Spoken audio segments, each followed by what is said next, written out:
Hey guys, and welcome to another Game Explained discussion. I'm your host, Andre Seegers, and this time we're joined by Derek Binder and Dash Paulson to discuss all the Smash Bros. Updates from this past week. So let's get started.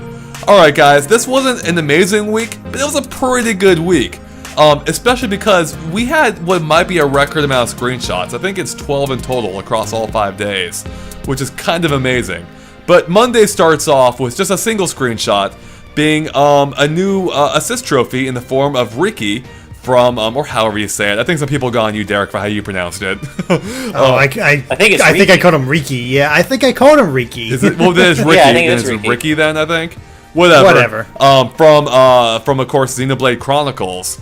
And apparently he'll perform many arts, like Happy Happy, Resonate, and Yoink. And Sakurai goes on to comment that he sounds a bit like Tingle, but don't worry, this Tingle's back too.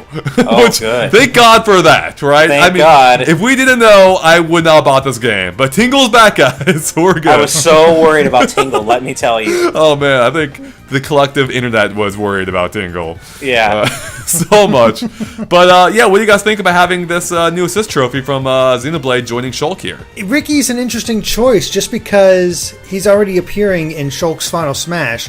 So to have him appear twice in the game is a little strange, especially since as soon as Shulk was announced or even just leaked or even just thought about, Ryan was the one that came up as a possible assist trophy just because of the meme status that guy's reached because of the whole it's Ryan time. So it sort of made sense that he would be the one to become the assist trophy, but instead it's Riki. But as an assist trophy himself, I think Riki is really cool. I like that he can actually heal you or actually do some damage, or who knows what Yoink does. I mean, in the game, it just steals health from opponents and gives it to you, but I guess you could apply the same thing. I don't know. Maybe he takes your item or something? Yeah. Maybe, yeah. Yeah, it takes an item in the game. I don't know, but Riki has a lot of possibilities to him, which makes him a little bit more dynamic than what Ryan could have been, although Ryan still would have been really cool. But on the whole, I like the fact that Riki is here. Mm-hmm. I'm straight up a little disappointed just because I really would have rather seen Ryan. I mean, Riki's fine, but he's already in Shulk's Final Smash with Dunban. I mean, I don't know. I just think it would have been a little more interesting to have a character who's not already in Shulk's Final Smash be a Xenoblade assist trophy. So, I mean, there still could be more, though. We don't know. That's true. There could be. That's true. But let's just assume that this is the only Xenoblade one. Then I'm a little disappointed. I also don't have a whole lot of existing love for Riki just because I haven't gotten that far in Xenoblade yet. I haven't actually met him in the game, so I'm not as attached to him as I am, characters I have already met, like, Dunban and Ryan and, Sharla and characters like that. Yeah, it is, I mean, I'm fine either way. Like, I never played Xenoblade Chronicles, so this is literally the first I've seen of this guy. It is a little bit weird, though, that he does appear in Shulk's Final Smash and as an assist trophy, but I don't think there's a precedent for that. I have seen some people suggest that maybe the characters that show up for Shulk's Final Smash will be different, and it will just rotate through all the available Xenoblade partners, which would be kind of cool to get all of them in there. But I think that's a little bit too much effort for just a single Final Smash. Even more so than like the Mega Man Final Smash where you have 5 lined up. This is a rotating cast of I think like 6 or 7. So I don't know. I just can't see that happening. No, I don't either. I think it's going to be Dunban and Riki in his Final Smash every time. Yeah, that could be. But one other cool detail about this update today or on Monday rather, is that assist trophies and Pokemon will now have a little indicator above them showing which character, which player activated them, which I think will be useful because in the times I've played, sometimes I wasn't sure if that was my Pokemon or not. So that's just a cool little detail, and that's actually something we've seen before with the boss character being the Yellow Devil, where he takes on the same indicator once you defeat him. Right. Mm-hmm. All right, moving on to Tuesday, we get a look at the All-Star mode, or specifically one of the screenshots from the menu for All-Star mode. So, Sakurai explains, in case you haven't played past Smash Brothers games, that it's a survival battle where you have limited recovery items and no option to continue. And so yeah, you just go battle to battle, taking on multiple opponents in each one. and between them you'll like reach a rest area, which you can see in the second screenshot, and that's where you can like recover your health using, as you mentioned, a couple of items that don't reappear. So you have to be careful when you use those. It's kind of strategic, going off past games. Yeah, so what do you guys think of having this mode return? This is interesting on a lot of levels. I mean, it's nice to have All-Star Mode come back, and I think it's always fun that you fight, the characters in chronological order in terms of the year of their release. Right. But what's more interesting than this actually just being a screenshot of All-Star Mode is what this could possibly signify for the character roster. And of course, I know Derek is super sick of this conversation by now, but basically, as you all know who've been following us, the original leak came with a picture of the All-Star Mode, art with the padlock on it. And as Sakurai says in the commentary here, the padlock signifies that you have not unlocked every character there is to unlock yet. So this is not 100% confirmation whatsoever that the leaked roster, was not complete. It very well could be. But the screenshots that came out with the leaked roster did have a padlock on the All-Star Mode. So there could be a correlation, there could not be, but it is interesting. It's just putting it out there. So you're saying that assuming the leak's picture was taken after you unlocked all the characters, or all the characters we know about from the leak, that there could be more beyond that. I guess the question is, was that picture taken at that point, or prior to him unlocking the characters we know about? Yeah, basically, is the picture of the All-Star icon with the padlock, is it from the same save state or save file as the leaked roster? And because if it is, then there is more coming. But we can't verify that. That'd be awesome if that's the case. So it's just something to think about. Well, you're just praying for chorus kids. I am. I will admit that. But also, it would be more fun in general, hype-wise, to think that, hey, there is still more we don't know about, even after we thought we knew the entire roster. Mm-hmm. Yeah, no, I agree with that. I'm hoping for the same, honestly, just because the surprises that I would like to have. As far as All-Star Mode being back, I mean it's pretty much unchanged except for the whole year thing, which I find kind of cool in its own way. And we even got a little indicator of this back when Pac-Man was first revealed, because they had that whole year comparison with him and Game & Watch, and then Mario and Donkey Kong at the end of that trailer. So it's nice to see that actually did get brought back to a degree. And that shows too here that Game & Watch won't be a starting character because he's not in the screenshot, and he should be. Right. Yeah, he would be, because he's within this time span seen on the picture. Yep. Yeah, so he would be at the same time as Pac-Man if once he gets unlocked, if the leak is true, which it seems to be. Otherwise, I mean, All-Star Mode's a fun mode. It can be incredibly challenging just because of the high, you just got to really know how well you do against each type. And I'm curious whether, because it's unlocked from the beginning, if you'll unlock anything, like any trophies or anything like you usually do, or if it's just a sort of a side mode for now. I'm kind of curious about that myself. Otherwise, I just, glad to see it's back, and it's, it'll be fun. Yeah, I feel like you will unlock trophies by beating All-Star Mode. So it's not Sakurai's style to give you something that serves absolutely no purpose in terms of reward. So I feel like you still will unlock like an alternate trophy for each character as you beat All-Star Mode with them. There is something I do not even wonder about, but something interesting about finding the characters in chronological order and how they've laid them out here. I mean, this is going to be a very front-loaded thing, right? You have like a bunch of characters from the 80s, a few from the 90s, and this is going to peter off into nothing by the late 90s to 2000s, right? Yeah. I think Shulk, either Shulk or Wii Fit probably Shulk will be the last one in line. Right. Yeah. You're right. It'll probably be like Rosalina, Wii Fit Trainer, and Shulk. Greninja, too.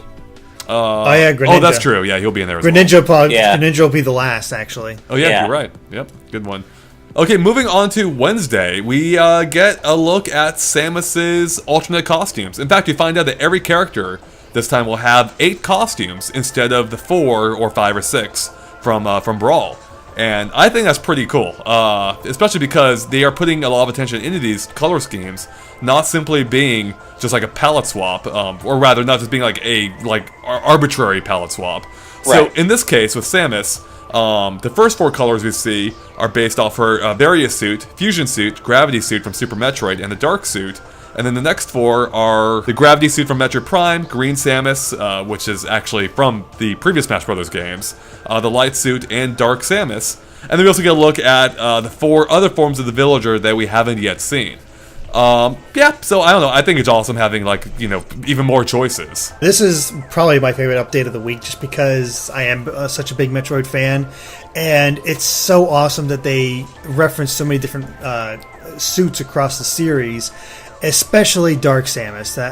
That's something a lot of people requested, and we've already seen Dark Samus appear as an assist trophy, so it's really cool that Samus... I think that made a lot of people worried. It's like, okay, is she going to get that as a suit now? And no, she totally is, and it looks awesome. I mean, there's a lot of really good-looking suits in this whole set, and makes me just incredibly excited to see what others there are for all the different characters. What else is cool is, just real quick, I remember before we pointed out the light suit, but some people took issue with that, being like, that's not the light suit. Well, now we know it is. Right. So take that, people. No, of course, I mean, the color, it's the color scheme of the light suit. It's not the actual light suit, but I mean... I think that's... Yeah, it's based on it, and it looks awesome. I mean, and like you said, Derek, Dark Samus is looking really cool. I mean, if we can't actually get Dark Samus playable, which I know a lot of Metroid fans wanted it to be, I'd say this is the next best thing, along with having her as an assist trophy, or it as an assist trophy, because this looks really cool. I just want to point out that for the villager on the left, you can tell he has seen some shit, can't you? Like, he has been through, or she has been through some tough times in her life. Look at those eyes. She has been. Yeah. I think she did. They kind of look like a gang, don't they? I think she just saw the last update for this week, actually. Yeah, I think you're right. All right. Well, moving on to Thursday, we get another look at Smash Run, which is a statement I feel like I said a lot of times throughout these discussions. Yeah. This time, though, we get we find out about one of the final battles, or another one of the final battles that concludes Smash Run. This time called Run. And as Sakurai cheekily notes, as you'd expect, it involves you dashing toward the finish line. So it's a race, which means that in this case, having more speed power-ups are going to give you a big advantage. I imagine particularly if you're already a fast character like Sonic or something, or Captain Falcon, say. Now, in the second picture, though, he also provides insight on a new type of barrier or obstacle that we've seen before, but we didn't pay any attention, really. And that's these, like, red, jagged, sharp things, where if you touch them, it'll respawn you earlier in the stage. So basically, you don't want to touch them. And then finally, we get a look at climb as well, which is something we've seen before. We just try to climb a tower.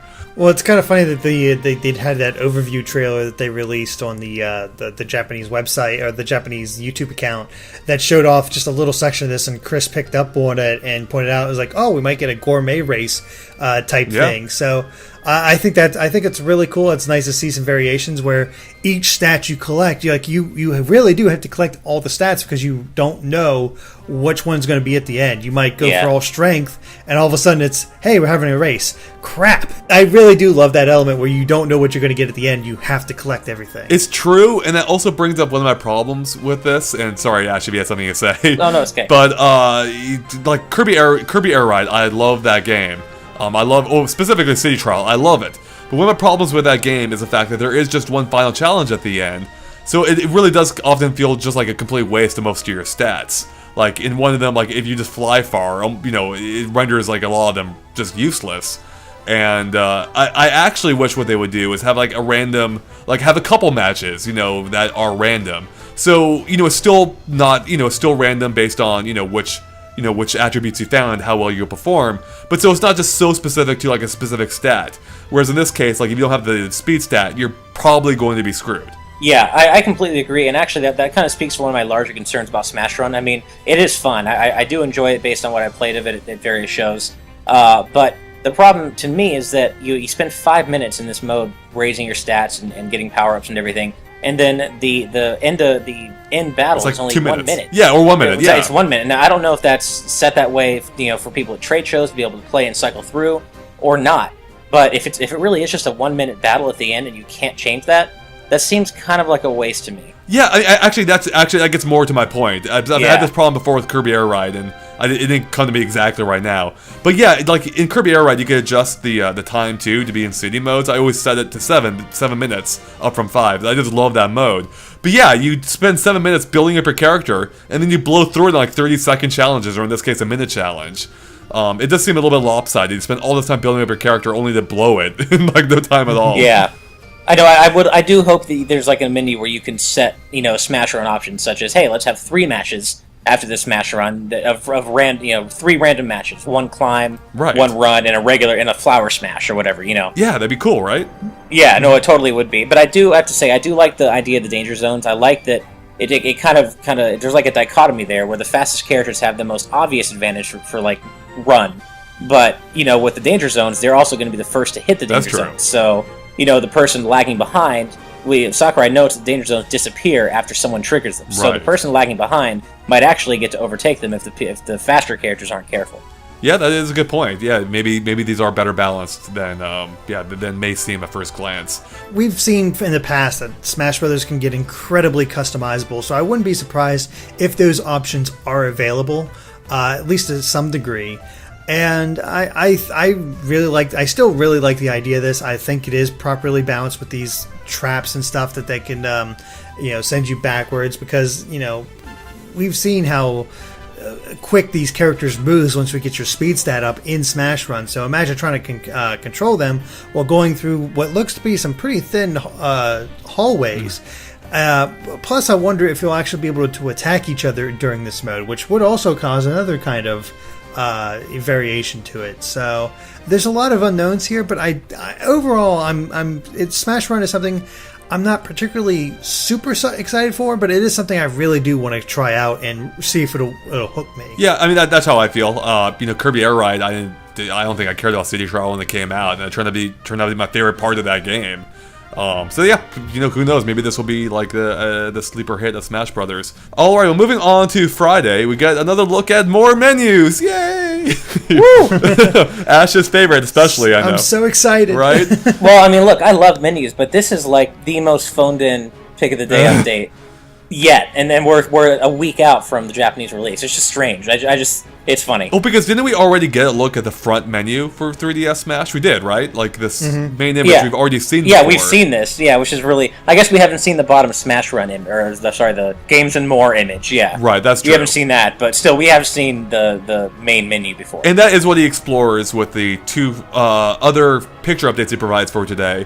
Where if you click on the Games and More option, we can see that several other options become available, being solo, group, custom, the vault, where presumably you'll gain access to like looking at trophies and stuff, like in Brawl, I believe, and options. And if you click on solo, we can see even more options that become available, being classic mode, all-star, stadium, and training. So to me, it's interesting just to see how they've laid this out differently from Brawl, even. Because in Brawl, like right away you choose multiplayer or single player, and they've gone a completely different way this time. I'm going to say that my knee-jerk reaction is I actually do like how it's organized more in Brawl. Of course, once I play around with this, in person a little, I might feel differently. But just looking at these screenshots, I kind of feel like the way everything's organized in Brawl makes a little more sense. It's a little more intuitive, but, again, that's just based on my being used to Brawl over years and years and not having, gotten the retail copy of Smash 4 yet, so... Yeah, I mean, that could be the case. I mean, I kind of agree from, a default perspective, but... I'm sure once we get used to this, it'll be fine as well. I love the menu designs, though. I mean, again, Sakurai's wife is, in her finest form here. I mean, Sakurai's games continue to have amazing-looking menus. I agree. It looks good. I'm not sure it's like the pinnacle. I don't know. The main one's the one that rubs in the wrong way. It doesn't nothing quite lines up right. It's mostly that circles, the online screwing things up for me. Yeah, I see what you mean. It looks okay to me, but I do agree that it's not the best menus we've seen in a Sakurai game. Also, I'd say that would still be maybe Kid Icarus Uprising. Yeah, I mean, there's a fact that they're not on the touchscreen here, which means you can't move them around, right? Yeah. Oh, there's also something, too, in the Wii U version, and it could just be in the demos we played, but the C-Stick doesn't move the character, doesn't tilt the whole menu anymore. Oh, no, really? Yeah. Oh, they've got to bring that back. I know. And that's just in the demo. That's what I'm hoping to, right? Yeah. But... will the 3DS one have that? Because it doesn't have a C-Stick, but it does now too, kind of, right? It does, but probably, and if anything, that's something they would add down the road. But that's too bad, because I would like to see that come back, especially in the 3DS version, because of the 3D, but... Yeah.